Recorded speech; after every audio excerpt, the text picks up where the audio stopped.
Fait quoi, question restitution, c'est une occasion pour reconstruire mémoire historique pays d'Haïti et estimer tout, restitution, sur long terme, envisageable, c'est tout secteur dans le pays a été mobilisé, non combat contre l'ordre néocolonial. Professeur Chalmers, c'est membre du Comité national haïtien, restitution et réparation qui est installé officiellement à India.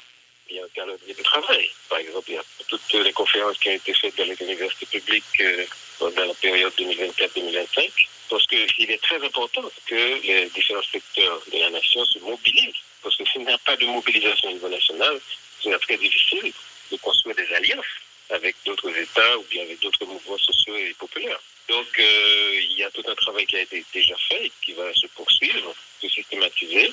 Et évidemment, quand on mène un combat, il n'est pas toujours possible de prévoir l'échéance de la victoire. Mais ce qui est certain, c'est que la Commission va travailler pour réunir tout ce qui est nécessaire pour qu'on aboutisse à une victoire. Et ce sera la victoire de tous les secteurs qui ont souffert de cette rançon, notamment la paysannerie haïtienne, notamment tout le problème de la déforestation, notamment le fait que l'État était incapable de créer les conditions de la construction nationale sur le plan des services publics, sur le plan de l'éducation, de la santé, etc. Donc il faut que les différents secteurs qui ont subi les conséquences de cette rançon puissent se mobiliser et travailler ensemble pour arriver à cette victoire.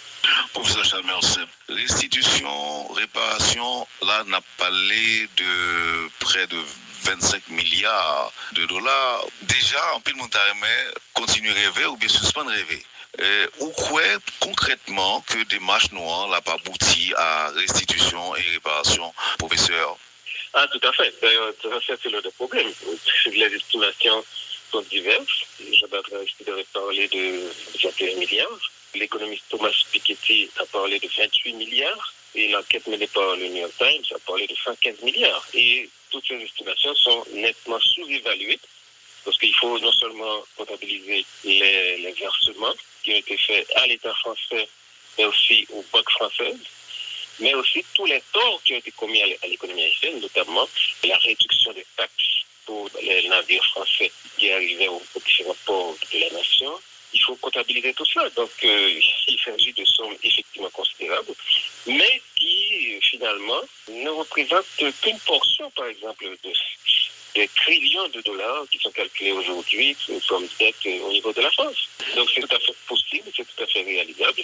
Mais comme je le dis, il faut réunir les conditions pour que ce combat puisse aboutir véritablement et surtout que ce combat participe à la lutte du peuple haïtien pour la transformation interne des structures du pays.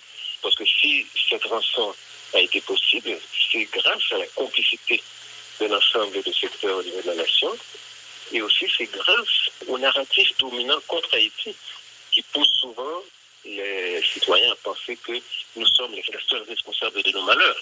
Donc il y a tout un travail justement d'information, de sensibilisation, de rééducation et de reconstruction de notre mémoire collective.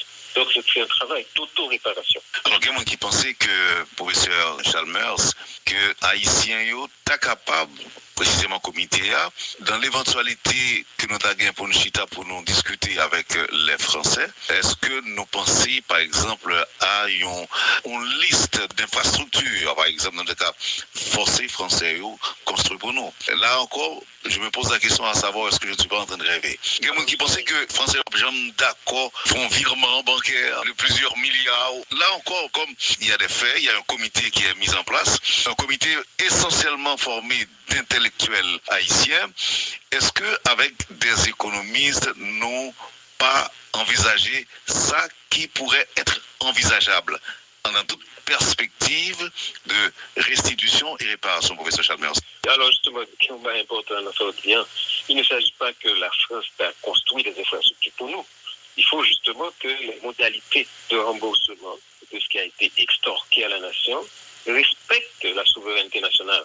Parce que justement, la rançon de 1825, c'est justement un déni de notre souveraineté. Et ne pas reconnaître que la nation haïtienne existe et doit prospérer. Donc il faut que ces modalités ne soient pas une reproduction des liens néocoloniaux. Il faut que ce soit quelque chose qui respecte la souveraineté nationale et que la réparation et les différents combats à mener pour exiger restitution et réparation, soit un prolongement des objectifs et de l'esprit de la révolution de 1904. C'est de ça qu'il s'agit. Est-ce qu'il ne faut pas croire que la France va quand même tenir tête à Haïti, parce que céder, ce serait peut-être laisser place à un effet domino par rapport à d'anciennes colonies? Ah, très certainement. C'est un combat. Justement, c'est un rapport de force. Mais justement, nous sommes dans une conjoncture internationale très favorable où justement, beaucoup de pays sont en train de remettre en question les liens de dépendance néocoloniale, de redéfinir la nature des relations internationales. Je pense que notre combat doit s'inscrire dans cette dynamique de restructuration des relations internationales pour sortir de la colonisation et du néocolonialisme. Donc, la France va résister, va utiliser pas mal de stratagèmes pour délégitimer notre combat. Et justement, il faut que nous soyons préparés pour faire face à ces stratégies de délégitimation. Est-ce que pas gain une nécessité d'agencer les vues sur cette question d'abord au niveau haïtien? Parce que les intellectuels voient la chose sur un plan académique, chita réfléchir sur lui, etc., accorder les vues avec la France. Mais nous-mêmes, au niveau du peuple, seul ça nous connaît, c'est que son monde qui te pour un cop mal dans nous besoin de remettre nos cop non. Est-ce qu'il n'y a pas une nécessité, professeur, d'agencer les vues au niveau haïtien sur cette question? Ah ben bien sûr, c'est justement l'une des dimensions sur lesquelles nous insistons énormément, c'est le travail de mobilisation au niveau national. Fait quoi, question restitution, c'est une occasion pour reconstruire mémoire historique pays d'Haïti, et estimer tout, restitution, sur long terme, envisageable, c'est tout secteur dans le pays a été mobilisé, non combat contre l'ordre néocolonial. Professeur Chalmers, c'est membre du Comité national haïtien, restitution et réparation, qui est installé officiellement à India. Il y a un calendrier de travail. Par exemple, il y a toutes les conférences qui ont été faites dans les universités publiques dans la période 2024-2025. Parce qu'il est très important que les différents secteurs de la nation se mobilisent. Parce que s'il n'y a pas de mobilisation au niveau national, c'est très difficile de construire des alliances avec d'autres États ou bien avec d'autres mouvements sociaux et populaires. Donc, il y a tout un travail qui a été déjà fait et qui va se poursuivre, se systématiser. Et évidemment, quand on mène un combat, il n'est pas toujours possible de prévoir l'échéance de la victoire. Mais ce qui est certain, c'est que la Commission va travailler pour réunir tout ce qui est nécessaire pour qu'on aboutisse à une victoire. Et ce sera la victoire de tous les secteurs qui ont souffert de cette rançon, notamment la paysannerie haïtienne, notamment tout le problème de la déforestation, notamment le fait que l'État était incapable de créer les conditions de la construction nationale sur le plan des services publics, sur le plan de l'éducation, de la santé, etc. Donc il faut que les différents secteurs qui ont subi les conséquences de cette rançon puissent se mobiliser et travailler ensemble pour arriver à cette victoire. Professeur Chalmers, restitution, réparation, là, on a parlé de près de 25 milliards de dollars. Déjà, en pile montagne, continuer à rêver ou bien suspendre rêver. Ou quoi concrètement que démarche noire n'a pas abouti à restitution et réparation, professeur? Ah, tout à fait. D'ailleurs, c'est le problème. Les estimations sont diverses. Jabad Aristide avait parlé de 21 milliards. L'économiste Thomas Piketty a parlé de 28 milliards. Et l'enquête menée par le New York Times a parlé de 115 milliards. Et toutes ces estimations sont nettement sous-évaluées parce qu'il faut non seulement comptabiliser les versements qui ont été faits à l'État français, mais aussi aux banques françaises, mais aussi tous les torts qui ont été commis à l'économie haïtienne, notamment la réduction des taxes pour les navires français qui arrivaient aux différents ports de la nation. Il faut comptabiliser tout ça. Donc, il s'agit de sommes effectivement considérables, mais qui, finalement, ne représentent qu'une portion, par exemple, des trillions de dollars qui sont calculés aujourd'hui comme dette au niveau de la France. Donc, c'est tout à fait possible, c'est tout à fait réalisable. Mais comme je le dis, il faut réunir les conditions pour que ce combat puisse aboutir véritablement et surtout que ce combat participe à la lutte du peuple haïtien pour la transformation interne des structures du pays. Parce que si cette rançon a été possible, c'est grâce à la complicité de l'ensemble des secteurs au niveau de la nation et aussi c'est grâce au narratif dominant contre Haïti qui pousse souvent les citoyens à penser que nous sommes les seuls responsables de nos malheurs. Donc il y a tout un travail justement d'information, de sensibilisation, de rééducation et de reconstruction de notre mémoire collective. Donc c'est un travail d'auto-réparation. Alors, il y a quelqu'un qui pensait que, professeur Chalmers, que Haïtien yo ta capable, précisément comité A, dans l'éventualité que nous avons pour nous chita pour nous discuter avec les Français, est-ce que nous pensons, par exemple, à une liste d'infrastructures, par exemple, dans le cas forcé français construit pour nous. Là encore, je me pose la question à savoir est-ce que je ne suis pas en train de rêver. Il y a des gens qui pensaient que les Français d'accord font virement bancaire de plusieurs milliards. Là encore, comme il y a des faits, il y a un comité qui est mis en place, un comité essentiellement formé d'intellectuels haïtiens. Est-ce que avec des économistes, nous pas envisager ça qui pourrait être envisageable dans toute perspective de restitution et réparation, professeur Chalmers? Alors justement, ce qui est important dans ce lien, il ne s'agit pas que la France a construit des infrastructures pour nous. Il faut justement que les modalités de remboursement de ce qui a été extorqué à la nation respectent la souveraineté nationale. Parce que justement, la rançon de 1825, c'est justement un déni de notre souveraineté. Et ne pas reconnaître que la nation haïtienne existe et doit prospérer. Donc il faut que ces modalités ne soient pas une reproduction des liens néocoloniaux. Il faut que ce soit quelque chose qui respecte la souveraineté nationale et que la réparation et les différents combats à mener pour exiger restitution et réparation soient un prolongement des objectifs et de l'esprit de la révolution de 1804. C'est de ça qu'il s'agit. Il ne faut pas croire que la France va quand même tenir tête à Haïti, parce que céder, ce serait peut-être laisser place à un effet domino par rapport à d'anciennes colonies. Ah, très certainement. C'est un combat. Justement, c'est un rapport de force. Mais justement, nous sommes dans une conjoncture internationale très favorable où justement, beaucoup de pays sont en train de remettre en question les liens de dépendance néocoloniale, de redéfinir la nature des relations internationales. Je pense que notre combat doit s'inscrire dans cette dynamique de restructuration des relations internationales pour sortir de la colonisation et du néocolonialisme. Donc, la France va résister, va utiliser pas mal de stratagèmes pour délégitimer notre combat. Et justement, il faut que nous soyons préparés pour faire face à ces stratégies de délégitimation. Est-ce que pas gain une nécessité d'agencer les vues sur cette question d'abord au niveau haïtien? Parce que les intellectuels voient la chose sur un plan académique, chita réfléchir sur lui, etc., accorder les vues avec la France. Mais nous-mêmes, au niveau du peuple, seul ça nous connaît, c'est que son monde qui te pour un cop mal dans nous besoin de remettre nos copes non. Est-ce qu'il n'y a pas une nécessité, professeur, d'agencer les vues au niveau haïtien sur cette question? Ah ben bien sûr, c'est justement l'une des dimensions sur lesquelles nous insistons énormément, c'est le travail de mobilisation au niveau national. Fait quoi, question restitution, c'est une occasion pour reconstruire mémoire historique pays d'Haïti, et estimer tout, restitution, sur long terme, envisageable, c'est tout secteur dans le pays a été mobilisé, non combat contre l'ordre néocolonial. Professeur Chalmers, c'est membre du Comité national haïtien, restitution et réparation, qui est installé officiellement à Yalindia. Il y a un calendrier de travail. Par exemple, il y a toutes les conférences qui ont été faites dans les universités publiques dans la période 2024-2025. Parce qu'il est très important que les différents secteurs de la nation se mobilisent. Parce que s'il n'y a pas de mobilisation au niveau national, c'est très difficile de construire des alliances avec d'autres États ou bien avec d'autres mouvements sociaux et populaires. Donc, il y a tout un travail qui a été déjà fait et qui va se poursuivre, se systématiser. Et évidemment, quand on mène un combat, il n'est pas toujours possible de prévoir l'échéance de la victoire.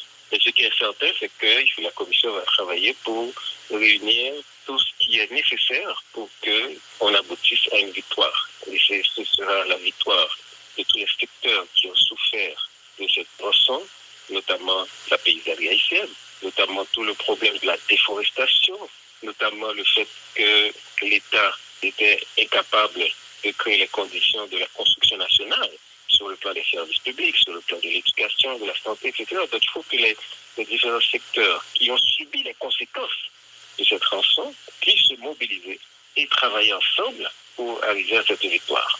Professeur Chalmers, restitution, réparation, là, on a parlé de près de 25 milliards de dollars. Déjà, en pile montaremais, continue à rêver ou bien suspendre rêver.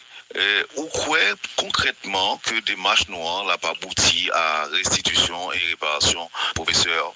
Ah, tout à fait. D'ailleurs, c'est le problème. Les estimations sont diverses. Jean-Baptiste Aristide avait parlé de 21 milliards. L'économiste Thomas Piketty a parlé de 28 milliards. Et l'enquête menée par le New York Times a parlé de 115 milliards. Et toutes ces estimations sont nettement sous-évaluées parce qu'il faut non seulement comptabiliser les versements qui ont été faits à l'État français, mais aussi aux banques françaises, mais aussi tous les torts qui ont été commis à l'économie haïtienne, notamment la réduction des taxes pour les navires français qui arrivaient aux différents ports de la nation. Il faut comptabiliser tout ça. Donc, il s'agit de sommes effectivement considérables, mais qui, finalement, ne représentent qu'une portion, par exemple, des trillions de dollars qui sont calculés aujourd'hui comme dette au niveau de la France. Donc, c'est tout à fait possible, c'est tout à fait réalisable. Mais comme je le dis, il faut réunir les conditions pour que ce combat puisse aboutir véritablement et surtout que ce combat participe à la lutte du peuple haïtien pour la transformation interne des structures du pays. Parce que si cette rançon a été possible, c'est grâce à la complicité d'un ensemble de secteurs au niveau de la nation et aussi c'est grâce au narratif dominant contre Haïti qui pousse souvent les citoyens à penser que nous sommes les seuls responsables de nos malheurs. Donc il y a tout un travail justement d'information, de sensibilisation, de rééducation et de reconstruction de notre mémoire collective. Donc c'est un travail d'auto-réparation. Alors, il y a des gens qui pensaient que, professeur Chalmers, que Haïtiens sont capables, précisément comité, dans l'éventualité que nous avons pour nous chita pour nous discuter avec les Français, est-ce que nous pensons, par exemple, à une liste d'infrastructures, par exemple, dans le cas forcés français, construits pour nous? Là encore, je me pose la question à savoir est-ce que je ne suis pas en train de rêver. Il y a des gens qui pensaient que les Français, d'accord, font un virement bancaire de plusieurs milliards. Là encore, comme il y a des faits, il y a un comité qui est mis en place, un comité essentiellement formé d'intellectuels haïtiens. Est-ce qu'avec des économistes, nous pas envisager ça qui pourrait être envisageable dans toute perspective de restitution et réparation, professeur Chalmers? Alors justement, ce qui est important dans ce bien, il ne s'agit pas que la France a construit des infrastructures pour nous. Il faut justement que les modalités de remboursement de ce qui a été extorqué à la nation respectent la souveraineté nationale. Parce que justement, la rançon de 1825, c'est justement un déni de notre souveraineté. Et ne pas reconnaître que la nation haïtienne existe et doit prospérer. Donc il faut que ces modalités ne soient pas une reproduction des liens néocoloniaux. Il faut que ce soit quelque chose qui respecte la souveraineté nationale et que la réparation et les différents combats à mener pour exiger restitution et réparation soient un prolongement des objectifs et de l'esprit de la révolution de 1804. C'est de ça qu'il s'agit. Il ne faut pas croire que la France va quand même tenir tête à Haïti, parce que céder, ce serait peut-être laisser place à un effet domino par rapport à d'anciennes colonies. Ah, très certainement. C'est un combat. Justement, c'est un rapport de force. Mais justement, nous sommes dans une conjoncture internationale très favorable où justement, beaucoup de pays sont en train de remettre en question les liens de dépendance néocoloniale, de redéfinir la nature des relations internationales. Je pense que notre combat doit s'inscrire dans cette dynamique de restructuration des relations internationales pour sortir de la colonisation et du néocolonialisme. Donc, la France va résister, va utiliser pas mal de stratagèmes pour délégitimer notre combat. Et justement, il faut que nous soyons préparés pour faire face à ces stratégies de délégitimation. Est-ce que pas gain une nécessité d'agencer les vues sur cette question d'abord au niveau haïtien? Parce que les intellectuels voient la chose sur un plan académique, chita réfléchir sur lui, etc., accorder les vues avec la France. Mais nous-mêmes, au niveau du peuple, seul ça nous connaît, c'est que son monde qui te pour un cop mal dans nous besoin de remettre nos copes non. Est-ce qu'il n'y a pas une nécessité, professeur, d'agencer les vues au niveau haïtien sur cette question? Ah ben bien sûr, c'est justement l'une des dimensions sur lesquelles nous insistons énormément, c'est le travail de mobilisation au niveau national.